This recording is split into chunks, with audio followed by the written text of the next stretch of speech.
Okay, we probably better get started just because we have a lot to get through today and I want to make sure we maximise the time. But I'm sure a few more people will be trickling in online and in person. So welcome to today's seminar. This is a special seminar that we're running along with a team at the University of Queensland as part of their Political and Environmental Psychology and Social Sciences seminar series. So very excited to be having a bit of a bigger audience today, and we have quite a few people joining us online, which is great. Before we get started, I just first want to acknowledge the traditional custodians of the lands on which we're meeting today, both in person and for those joining us online. For us on ANU campus today, that's the lands of the Ngunnawal Ngambri people. We pay respects to their ancestors and descendants who continue cultural and spiritual connections to country. We recognise their valuable contributions to Australian and global society. And I also want to make sure that we acknowledge and welcome any Aboriginal and or Torres Strait Islander peoples joining us today, and to state that this land was never ceded. It always was and always will be Aboriginal land. Given the topic for today as well, I also want to make sure that we acknowledge the lived and living experience of people with larger bodies and people who have and do experience stigma or discrimination on the basis of their weight. I think perhaps no more salient than it's ever been before, the importance of voice when we're discussing any issues to do with marginalisation, discrimination, and this certainly applies for this context as well. And I'm hoping that the seminar will be the start of a bigger conversation, certainly at ANU here in the School of Medicine and Psychology, and hopefully elsewhere as well. And it's important for us to keep in mind that when we have those conversations and continue those discussions, that we're including the voice of people with lived and living experience. So today's seminar will be recorded. So if you don't wish to have your face or your voice recorded online, please do feel free to turn your video off. And the recording will be made available on various different platforms, and they're all listed there. Okay. And if you're interested in finding out more about the PEP seminar series hosted by UQ, please also feel free to contact them at that email address, or you can also email me as well, and I can put you in contact with the team. All right, so without further ado, I want to introduce our fantastic speakers who are joining us today, Dr. Briony Hill and Professor John Dixon. So the way that this is going to work, I'm going to introduce both of our speakers all at once. Briony is then going to give her presentation, and then we'll hand over to John to give his presentation. And then what we'll do is I'll ask both of our speakers to reflect and comment on each other's presentations as well. And then we'll open the floor to Q&A. And for those in the room, just so that we can make sure that our speakers can hear and see you, if you have a question or a comment, I'll invite you to come up here and ask it so that everyone can hear nice and clearly online. Okay, so Dr. Briony Hill is an ARC DECRA Fellow and Senior Research Fellow in the Health and Social Care Unit in the School of Public Health and Preventive Medicine at Monash University. She is pursuing research to understand how we can eradicate weight stigma to reduce the burden and blame on women across the reproductive life phase. Briony applies the ecological systems theory lens to her research to recognise the broader influences on weight stigma that extend through the community, society and government. She is an advocate for co-design methods in her research to ensure relevant stakeholders have their say in the development and implementation of interventions and policy change. Professor John Dixon has many titles to his name. He's a GP and adjunct professor at Iverson Health Innovations Institute in Swinburne University. John is an experienced clinician known globally for his breadth of clinical research into obesity and its risks and complications, as well as weight loss treatments and their effects on health. He has over 300 original research and review publications in the area and is experienced with all currently available effective weight management therapies. John is focused on seeing findings translated into clinical practice and on patient advocacy for people with obesity. Please join me in welcoming Briony and John.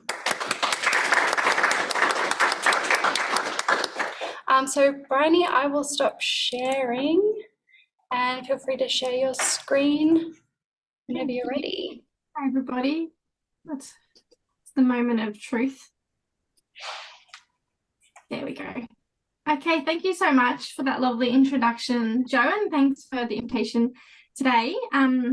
So I'm going to do my presentation on a bit of an overview of the importance of policy in the context of weight stigma. So the first part of my talk is presenting some findings from a systematic review that's looking at obesity-related policy more broadly in the context of weight stigma. And then I want to share with you some new findings from a review that we're currently conducting, a mapping review. And as Jo mentioned, my main area of research focuses on women of reproductive age, so specifically across the preconception, pregnancy and postpartum periods. And so the second part of my talk will focus on that group of population. So firstly, I'd like to acknowledge the traditional owners of the lands on which I'm zooming from and work from, and that are the lands of the Wurundjeri people of the Kulin Nation, and pay my respects to their elders past, present and emerging. Okay, so first of all, well, what is weight stigma? And now I'm just going to move my things so I can see my slides. So weight stigma is the phenomenon of discriminating, stereotyping, excluding or devaluing somebody based on their weight or body size, and particularly when it does not comply with prevailing social norms. So in Western society, we have this prevailing norm of the thin ideal. And so anybody that does not have this thin, slim body is often discriminated against in various ways. Weight stigma occurs across the socio-ecological spectrum. So it can occur, we can internalize weight bias. It can occur at that interpersonal level between people that we know in contexts such as workplaces, in the community, but also way up in that kind of overarching environmental level, including policies. So that's where policy comes in. Oh, I've done the whole, I can't get my slides to move thing. There we go. Okay, so what are the consequences of weight stigma? So it leads to a range of adverse outcomes for people who experience it, including both physical and mental health concerns. So it can not only lead to an increased risk of mortality, but it leads to an increased cortisol stress response, which can then exacerbate weight or body size and weight gain, then reinforcing weight-related stigma. It can lead to mental health concerns for the person who experiences it, including depression and body image concerns and a reduced quality of life. And of course, we know that these factors can further compound or limit our abilities to participate in a healthy diet and physical activity behaviours, again, further compounding weight stigma. One of the biggest consequences of weight stigma is decreased engagement with an uptake of healthcare. And so this can occur in a number of ways, including not going to the doctor or avoiding visiting the doctor. It can lead to doctor shopping, so shopping around for a healthcare professional that meets your needs, and that can impact your continuity of care, but also can lead to decreased perceptions of the quality of care provided when someone actually does go to the doctor. Weight stigma can also lead to disordered eating and avoidance of physical activity settings. So as you can see, there are a range of consequences, and they can be both direct and indirect on the impact on the individual.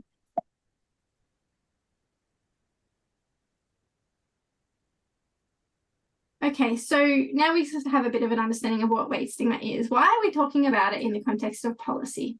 So firstly, I'll go through what I think the definition of policy is, and then why policy is important for weight stigma. So policies are decisions taken by those with the responsibility for a given policy area.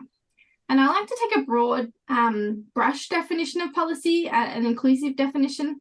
So that can include things like frameworks or strategies. So a good example is the National Obesity Strategy, action plans, policies, strategic plans, recommendations, including clinical practice guidelines and public health and wellbeing plans.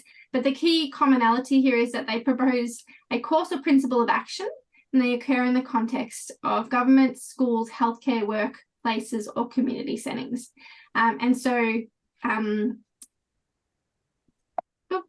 Again, I'm using a new software. Can you tell that I haven't got used to it yet? Okay, so why is weight stigma and policy important? So if we think about obesity-related policies, they're the most obvious policies that we should think about in the context of weight stigma, albeit they are not the only policies. So obesity-related policies often target individuals. So they target the individual, and that person should make diet or physical activity changes in order to prevent weight gain or lose weight. But obesity-related policies do also target social and environmental factors, such as the social and commercial determinants of health, improving the physical environment, such as adequate workplaces and green spaces, provision of appropriate foods available in our environment, in schools, and so on. However, over the last 15 years, there's actually been very little progress in moving the focus in policies from that individual responsibility to one of social and environmental context. And so why is that so important? So this individual focus leads to a blame narrative that promotes weight stigma. So this blame narrative is that the individual is responsible for their diet and physical activity behaviours. If they cannot lose weight or they are gaining weight, then it's their fault. They are at blame.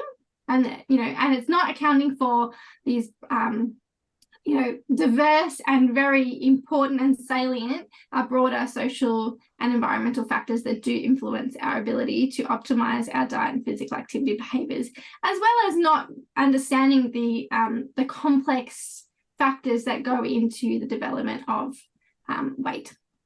Policies can be both inadvertently and blatantly discriminatory. So this can occur by a poor choice of wording or a focus on an individual rather than social environmental factors, but also they can be very obviously discriminatory, such as policies that exclude someone from particular service or healthcare based on their body size.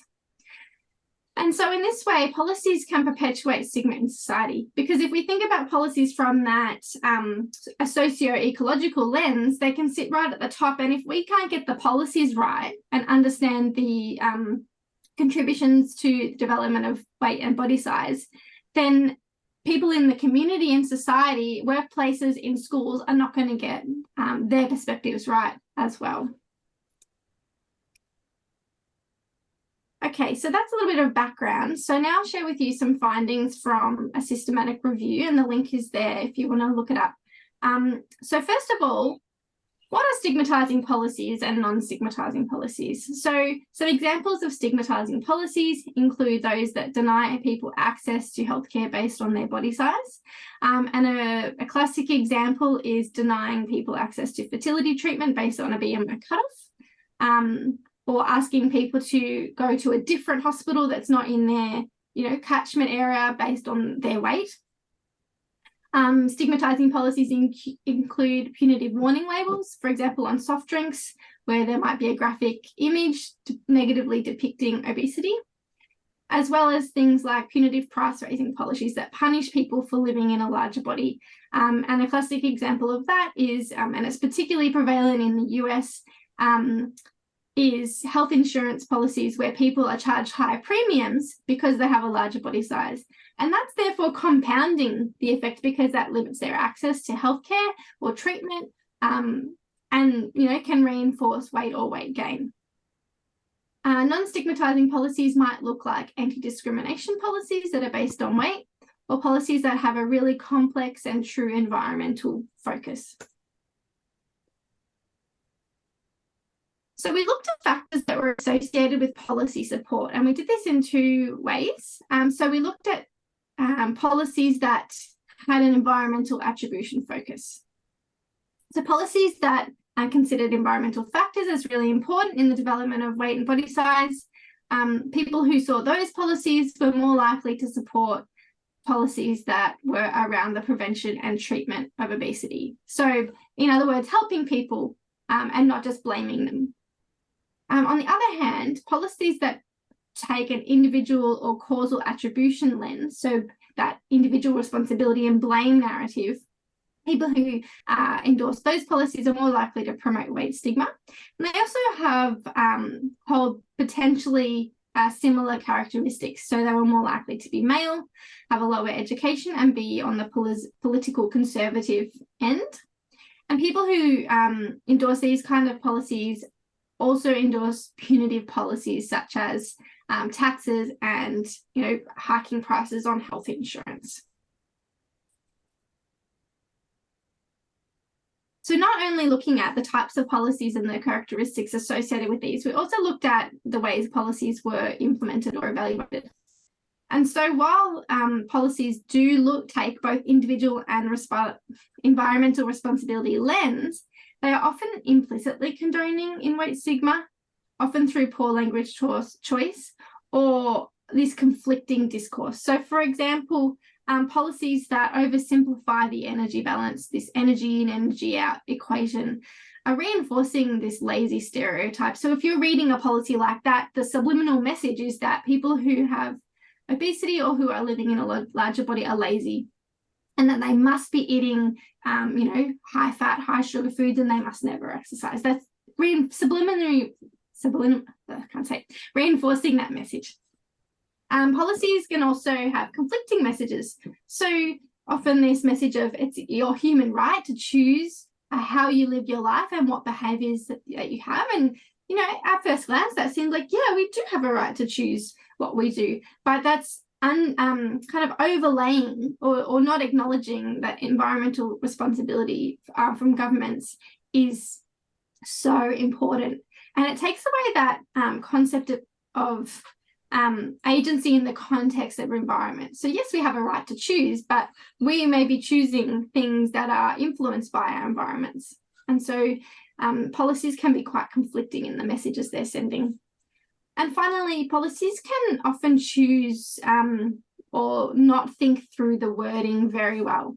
So an example is where a policy implies that one has individual responsibility for their diet and physical activity behaviours. And so if someone doesn't meet those guidelines, they are failing to heed the prescriptions of the policy, as opposed to considering the point that perhaps the policy is failing to adequately consider all the factors involved.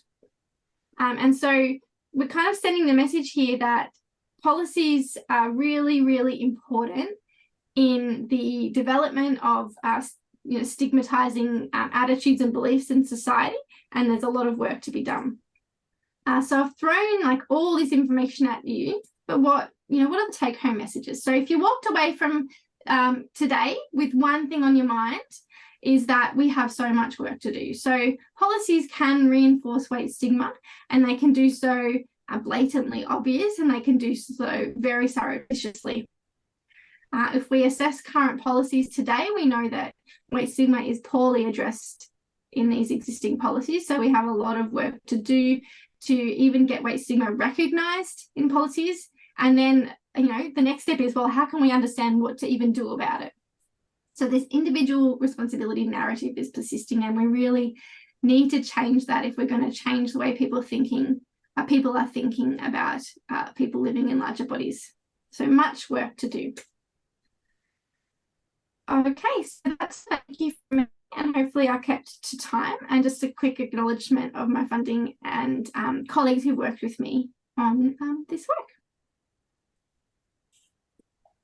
Thanks so much, Briony. Everyone.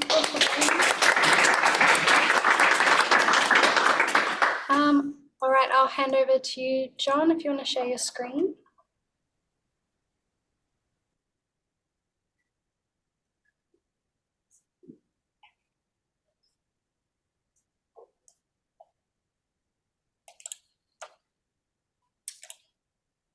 Sorry, John, you just need to unmute yourself. Yes, that's what I was just saying. No worries. Perfect. Just let me get this up. Great talk, Briony. I really enjoyed that. I think you're going to see a lot of similar themes here. So weight stigma is a complex problem. I've got my conflicts up there. I am conflicted with almost anything that generates health improvement in people living with obesity. Have been involved with lots of things over a long time. And if you see up there, there's everything you know about obesity is wrong. You know, that there's the health profession have had this continual war against obesity and poisoned the lives of millions of people. And down the bottom there, I thought a nice quote from 60 years old, this is, warning the graduating class at Yale, "We enjoy the comfort of our opinions without really considering the thought." When we look at obesity from a biological point of view, almost all the determinants that drive the likelihood of you becoming obese are genetic or early life involved. At least 50 to 60% genetic solely. It's a very genetically orientated disease. And then there's imprinting and epigenetic factors that come from family, etc. When we look at the environment, it adds most of the rest. And in fact, when you've got the genes to become obese and you're planted in our environment, you're likely to become obese if you've got the right genes. Those who are lean will never become obese, and they've got genes that really focus on the leaner side of life. So in fact, your habits and cues and these things actually account for very little of your likelihood of becoming obese. It's rather determined from early on. And even then, most of the imprinting and those environmental factors are there in early life. So we really can't control our weight very well. The other thing is that we do regulate our fat like we regulate every other essential thing for life. It's just like breathing. It's just like keeping our blood glucose right, all sorts of things.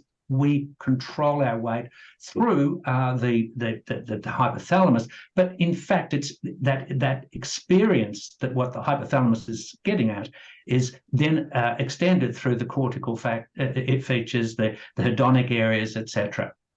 So when we look at the simple fact of energy balance, energy in, energy out, of course, the law of thermodynamics is true, but we've got to get our mind around the fact that it's completely flawed because the main factor is the assumption is that it's weight. Indeed, it's weight that drives our energy in, energy out.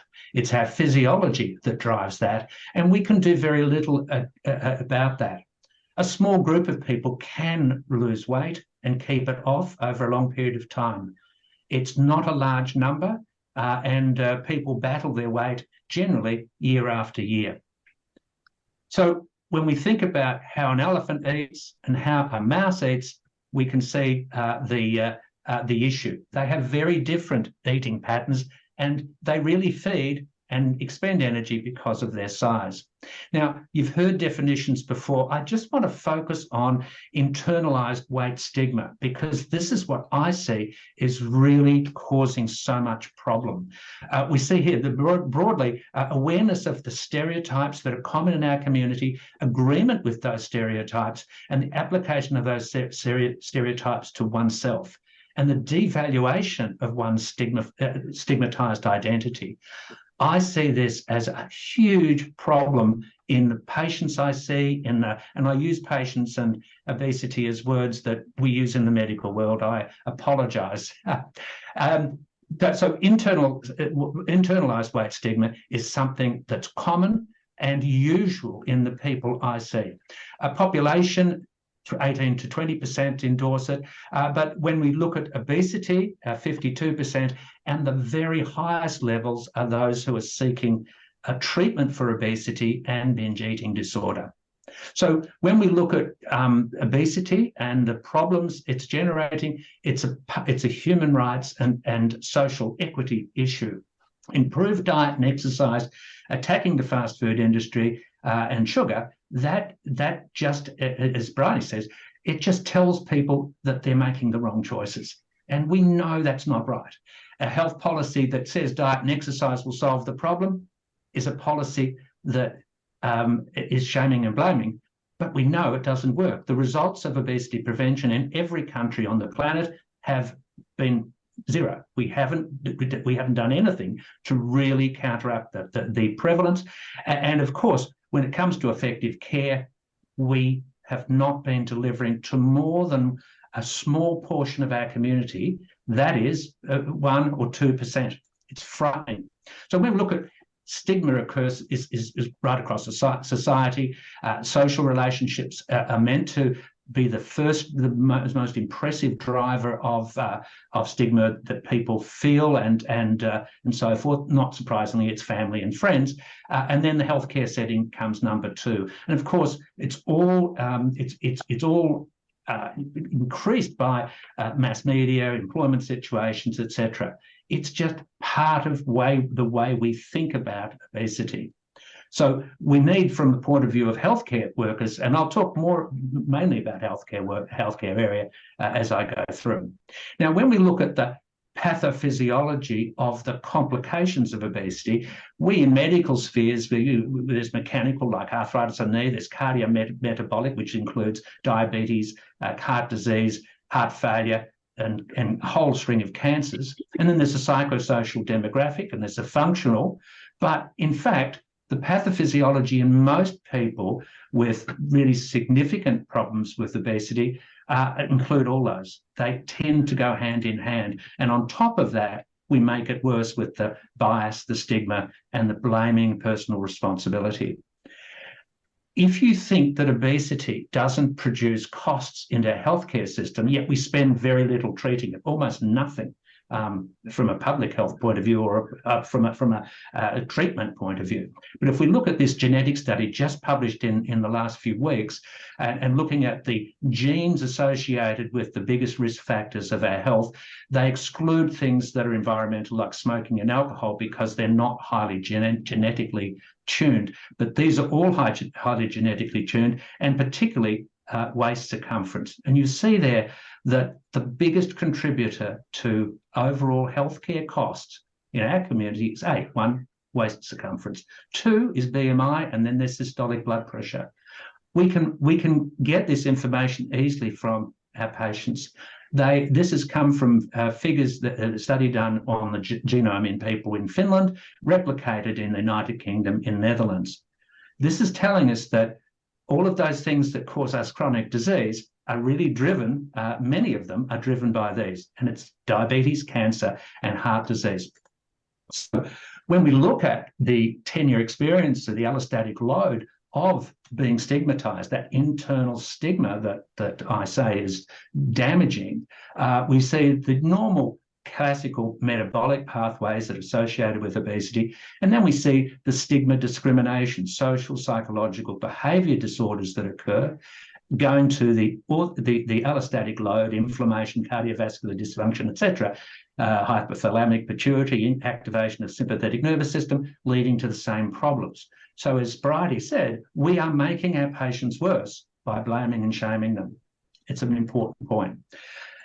So if we look at a practice and we look at where people are going for attention, we see the patient down in the bottom there, we see them going to a disempowered, ambivalent, ambivalence, ambiguity, a disempowered barrier system of health, frustration, blame, paternalism, stigma, self-blame, demotivation, and a disempowered person. The cycle just doesn't work. And that's the usual health pathway. If there's an empowered, educated program, we've got a primary care, and it could be any healthcare professional. We've got a patient that is supported and informed, educated. Psychological care is provided and referral provided. Patients are empowered and engaged. We have a totally different cycle. And that cycle is improving, but it's rare. So How do we get move forward? Well, we've spent a lot of time getting the language right, and there's a lot of discussions, and there's very little agreement on what terms we should use. Different areas have different ideas. In fact, if we look at obesity when it's defined as a disease, we don't want to lose the obesity word, because in fact it identifies the problem we've got to deal with. And not more so than that is that when we've had other diseases that have been stigmatized, they've been treated very badly. Mental health was stigmatized. People didn't use words. Cancers were things that we didn't talk about. Infectious diseases of particular types weren't talked about. So we can't deny the fact that there's a problem, but we need to go beyond what words we use and have effective strategies. This was a study came out from the UK. People, a multidisciplinary group, a transdisciplinary group. First, we need to educate healthcare students about the complex factors of body regulation and what is driving this condition. Second, we need to move away from the solely weight-centric approach to healthcare and focus on more on weight inclusivity. And lastly, we need to conduct our research and recognise that the relationship between weight, health, and mortality, and those increased costs, there are mediators that are very much associated with weight stigma. So when we look at training students, and I won't go through all of these, but I'll just pick out the two I've highlighted here. We should always ensure that lectures about the complexity of obesity, the genetics, the social environment determinants, and I can't tell you, there's more than 100 environmental determinants that are very strongly associated with obesity. The science of weight inclusivity promotion, rather than eliciting pity and saying this is a huge burden and a worrying thing, we should do like we do to cancer. Cancer's a problem, but we don't treat it as the burden and things that's going to break our healthcare system. We treat it in a totally different way to obesity, and heart disease and other things are treated the same way. We see this as a burden and a blame situation. Now, I know there's a lot on this slide, but I want again to go to include programs with your people that explain internalized weight bias early, before again, and I insist on this, before again starting a behavioural management program. If you see someone and the first thing you do is to tell them about diet and exercise, or have a go at them about diet and exercise, they won't come back. It is really important that they understand it's not all their fault, and we can help them. We need to help them, and we can help them improve their lives. That's the key thing. And weight goals. Weight loss goals. Now, you might be frightened when I say I don't ever give people a goal as to how much weight they're going to lose. I don't ever ask them about that, because it's not a goal that really is of great interest to me. It's of great interest to them, but they've usually got a totally unrealistic view of what's happening. In addition, we need to conquer this weight stigma that internally occurs in our patients, and we need to empower them. If they think they deserve treatment, they will look for treatment, and they'll look for effective treatment to improve their health, improve their lives. So we all hold biases. We all hold, we need to be challenged. And if you have a look here, we see that explicit trends in stigma in bias seem to be decreasing. But when it comes to implicit areas, we see weight has increased, disability and age haven't really changed, but sex, race, and skin tone have certainly improved.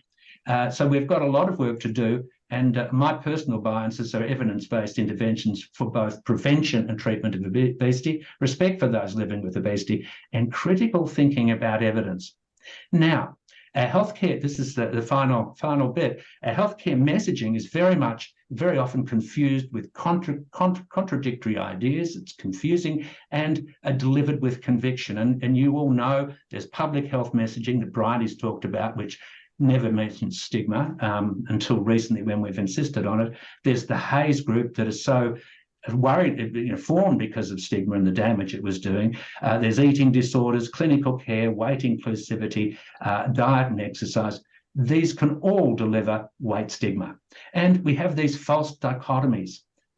prevention versus care. People who believe this is the only way to go, and others who, and despite the fact that of repeated failure. Obesity versus eating disorders. No idea how these two groups have different language and different ideas. Weight and health, lifestyle versus the science and physiology of obesity, diabetes and obesity. Why is diabetes treated enthusiastically and this left untreated? So we look at the false dichotomies. We look at this mess of things with practitioners from all types involved, public and managing people. These false dichotomies cause weight stigma, and there's no question that it's that confusion of causality that's a real issue. How do we define clinical obesity as a disease? Well, the Lancet Commission's been going for almost 2 years now. This slide was some time ago, and we are working on that. We're defining when it's clinical very clearly, and that should be out later this year or earlier next year. So I propose that chronic disease management is generally poorly managed. Our health system doesn't deal with that very well. But transdisciplinary approach to care, and what I mean by a transdisciplinary approach is not a multidisciplinary or an interdisciplinary. It is all of the stakeholders getting together and understanding the problem and moving with the problem. Research, it's a great tool in research, the transdisciplinary approach. We use all the tools and people around it. Disease prevention, clinical care, all require a transitionary approach, and addressing stigma provides an excellent example of how we can deal with a complex problem. Okay, and I'll just leave that last slide up. That's from our workshops and things that we did over a couple of years, joint international statement on ending obesity stigma. Thank you.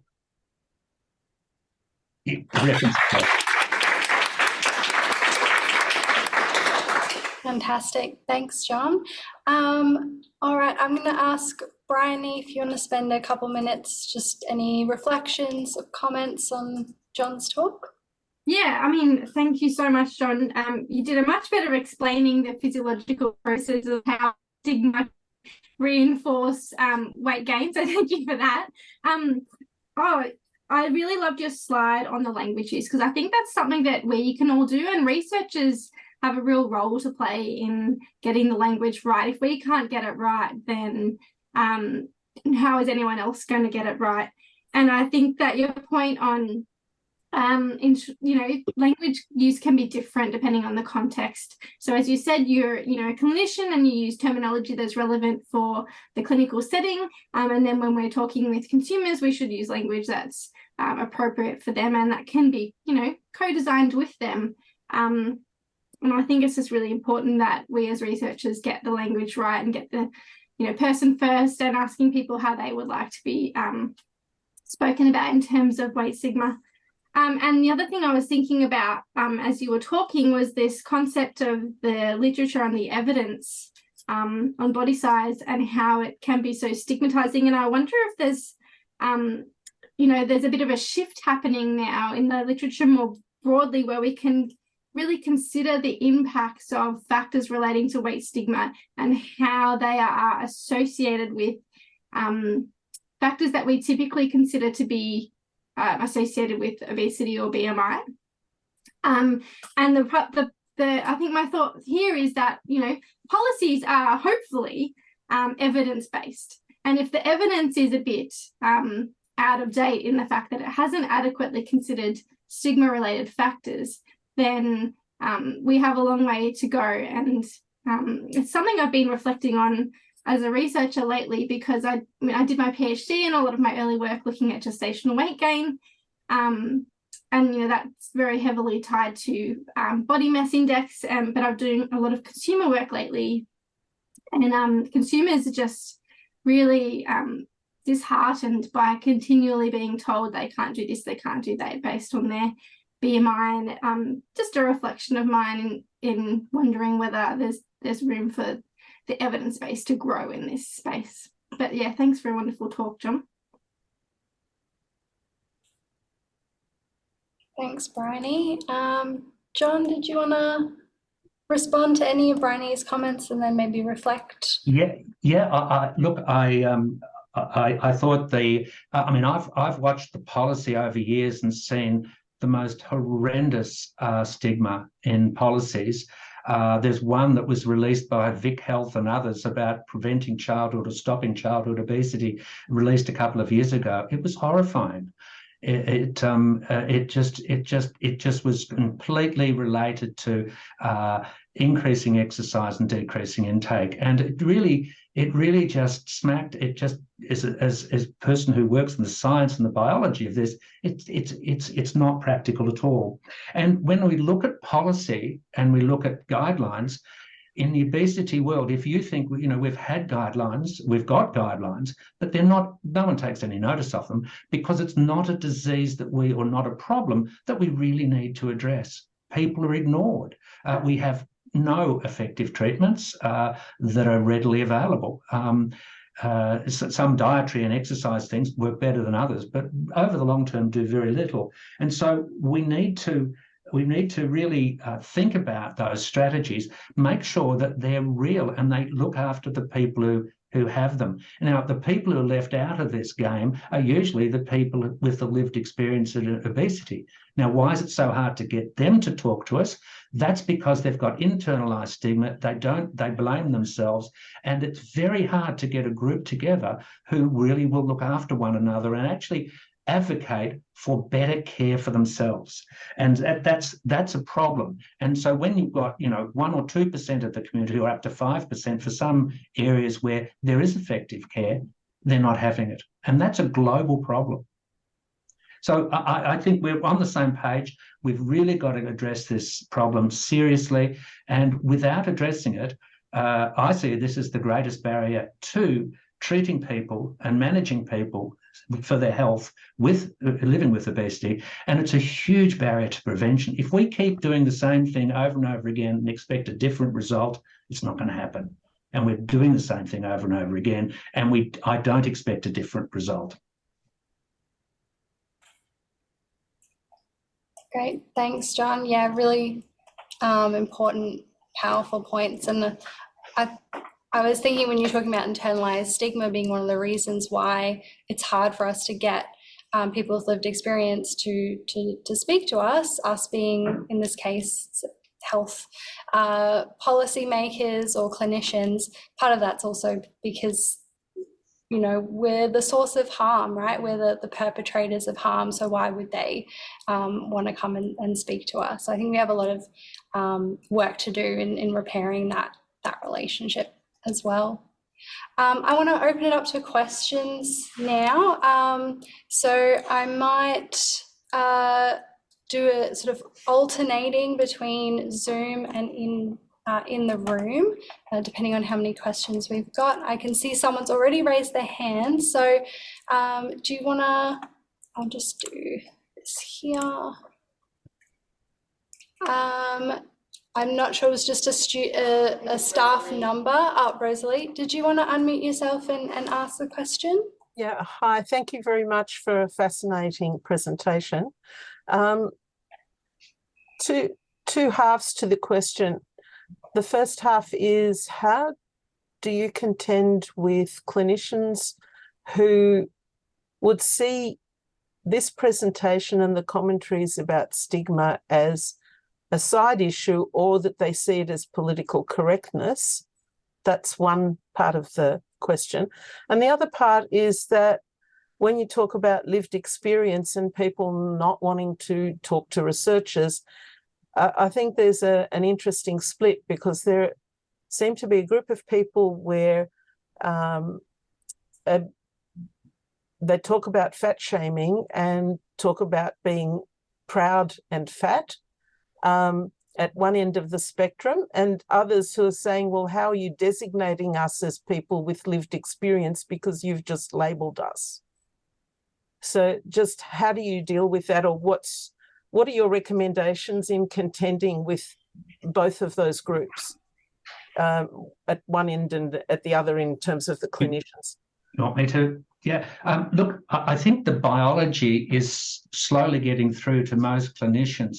Only recently, cardiologists were a group of people who really didn't have any that it was diet and exercise. It was they're lazy people. They don't do what they're told.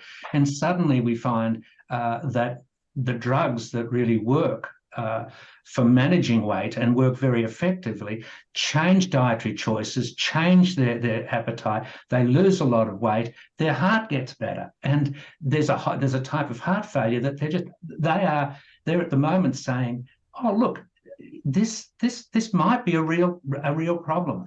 Atrial fibrillation goes up. So things in their world that are suddenly changing as a result of adding a treatment that we now have has just changed the picture altogether. They've never been able to treat these things before. We see it with liver disease, we're seeing it with the kidney, we're seeing it with sleep apnea and breathing problems. The evidence has been there for a long, long time because there's nothing new in any of that. Bariatric surgery has shown us that before.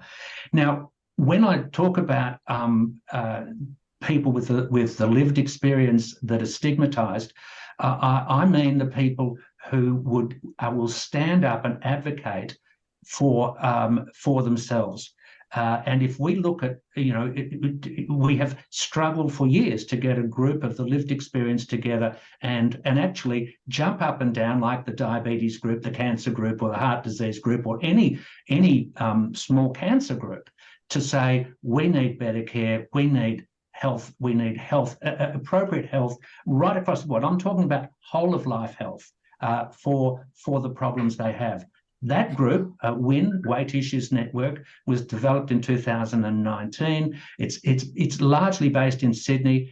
It's a nascent group, and it mainly is functioning at the moment as a I suppose more a group getting together to really talk to one another. But really, they're not ready to actually join the world of advocating for their rights and their rights and acknowledging that they're being blamed and shamed. Thank you. We've got a lot of work to do. Can I add to that conversation? Thank you. So as I mentioned, most of my work occurs with the preconception, pregnant and postpartum population. And so a lot of the work I do around weight stigma in maternity care is that people are shamed for their body size when they enter pregnancy, but it's something you can't change. Like whatever your BMI is or your weight when you enter pregnancy, like that's it, right? And so I conceptualize it as in two ways. One, it's a person who feels stigmatized because of their body size. But you can also have lived experience of weight stigma, and that doesn't matter what your body size is. It's that personal experience of being stigmatized. And so I suppose that's just another way of looking at what lived experience means.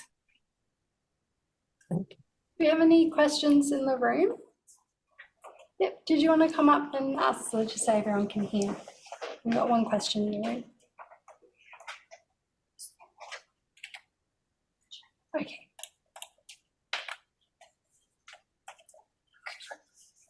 Thank you both for the presentation today. It was very interesting. Like as a health student, we hear a lot about the stigma that clinicians possess, but it's interesting getting like opinions from people working in that field specifically.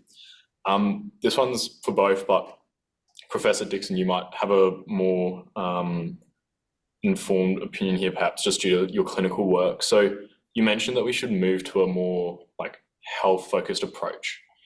And that you say personally don't give weight loss goals as a metric for health. So I was wondering, as say a potential future clinician, what are those metrics that you would recommend we kind of associate with health when we're talking to patients? Good. Yeah, when I'm talking about a treatment, I might talk to people about the average result. But if we look at any treatment, any management, we see this enormous standard deviation. There's some people who do brilliantly with diet and exercise, and they tell everyone else can do it, and they're a small group. They're generally towards the outlier end. So what I don't want to do is to set people up for repeated failure because they've had repeated failure. So I prefer to go with SMART goals, things that are doable, things that we can evaluate. Look, someone who's got a problem and is willing to come and see me and discuss it, and I teach them about stigma, I teach them about issues, And then when we work with dietitians, we'll work with psychologists, we'll work with exercise physiologists to improve their function and life. But I'm not focused on, yeah, you should be losing 20% of your body weight, because I know that's not possible for the vast majority of people. What's happening is that they believe, and we've done research on this, and we see that in general practice, both in Australia and elsewhere, it's around 20% that most practitioners feel that a patient's got to lose. Most of the benefits in preventing diabetes in the first 5%, and most of the benefits for health come in the first 10%. So it's not coming to a normal weight. Weight normality is not what we're looking for. We're looking for that modest weight loss that's sustained. And if we can get 10% that's sustained, we will see an enormous drop in all of the health issues related to obesity, including cardiovascular, including cancer, diabetes, etc. And we'll have people living much healthier lives if they're allowed to live with a BMI still over 40, over 30, if in fact it was originally 50. That's the sort of thing we have to do. So I want wins for people. I want them to be able, look, for people who've seen a dietitian before and don't want to see one again, if I can over time get them to see a dietitian who really gets the disease they're treating and helps them, that's a win. That's a win for that person. And when they come back to me and say, I've been bad, I've done the wrong thing, which they do all the time, that is that's not, thank you for coming back, but you didn't need to tell me about that. We've already told you that it's not bad, it's not a problem. This is why I want to see you. I don't want to see the person who's done very, very well and they come in all the time. I want to see the people who are having trouble. And that's our job as clinicians. That's our job in trying to improve the health and lifestyle and quality of life and psychological well-being of people living with obesity. So I'm very wary about targets and setting targets. By the way, targets in obesity and management areas, targets don't work. There's no evidence that they improve outcome. They generally produce stigma. But there's another thing that doesn't work, and that's a thing called motivation. There's no evidence that a person coming to a weight management program that's motivated or not motivated will do any differently at the end of it. We've done research on that, and others have done research on it. When we start thinking about this, it's not the person's fault. They just haven't had the right environment, a therapeutic environment that's going to really help them. So it's not, we don't have these ideas about who's going to do it and are they ready to do it. We don't do that for cancer. We don't do that for heart disease. We don't do that for diabetes. We don't do that for depression. We don't do that for any of the things. We don't do it for eating disorders. What we have to do is deal with the problem and accept the problem and work with it. Okay, thank you. Thanks, great question. I saw there was a question in the chat. Laura, would you like me to read the question out, or did you want to just ask it? Yeah, I can ask it. Can you hear me all right? Sorry? Yeah. Can you hear me okay? Yes. Yeah, cool.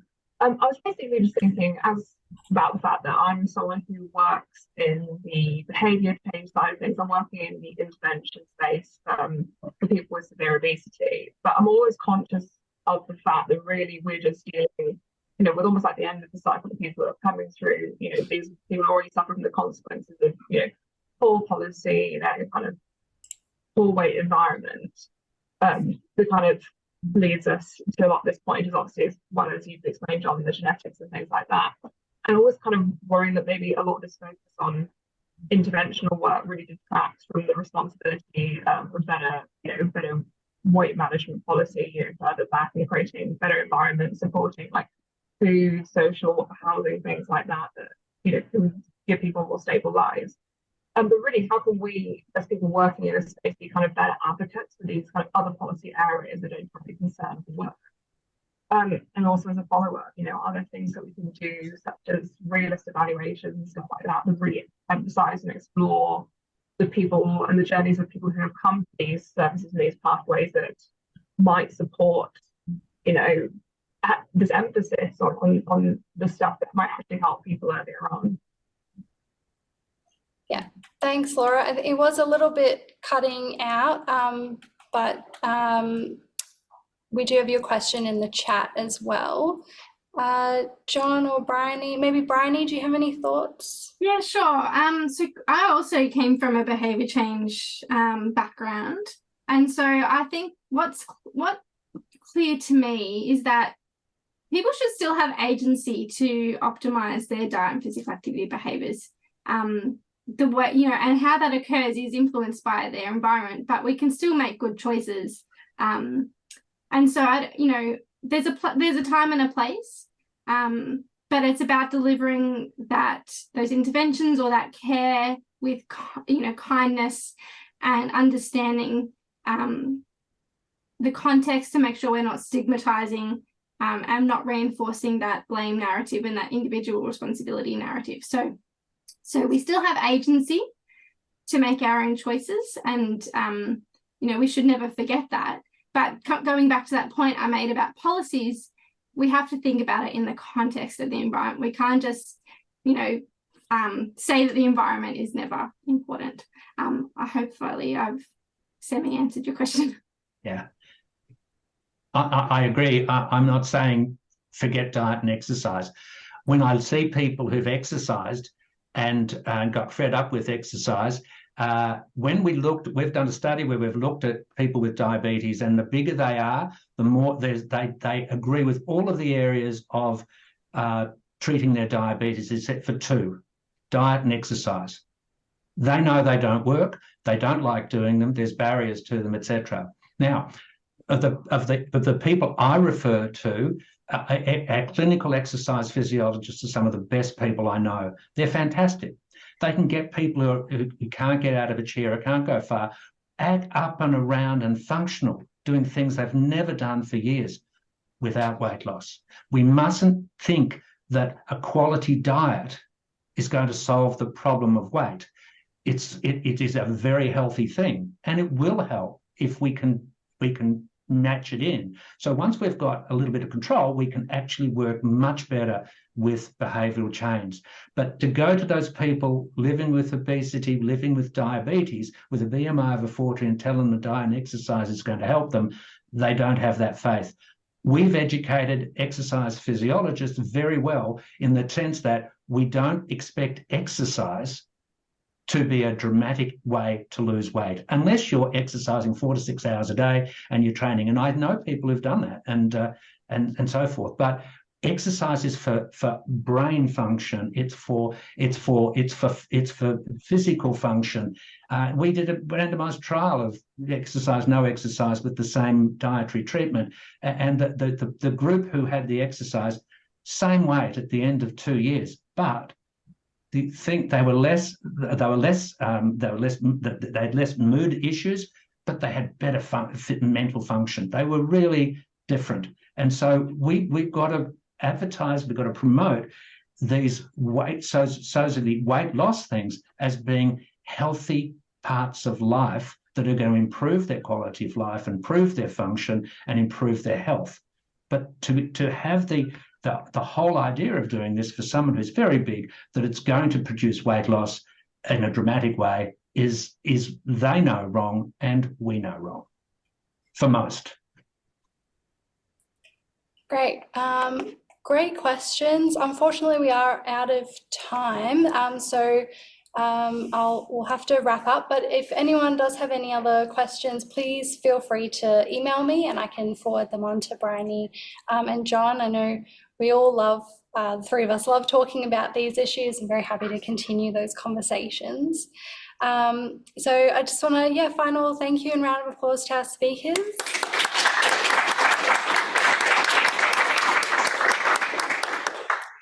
And for those on campus, please feel free to join us at Badger & Co for some appetizers and drinks. And everyone else, thank you so much for joining us, and enjoy the rest of your evening. Thank you. Thanks, Briony. Thanks, John. Thank you.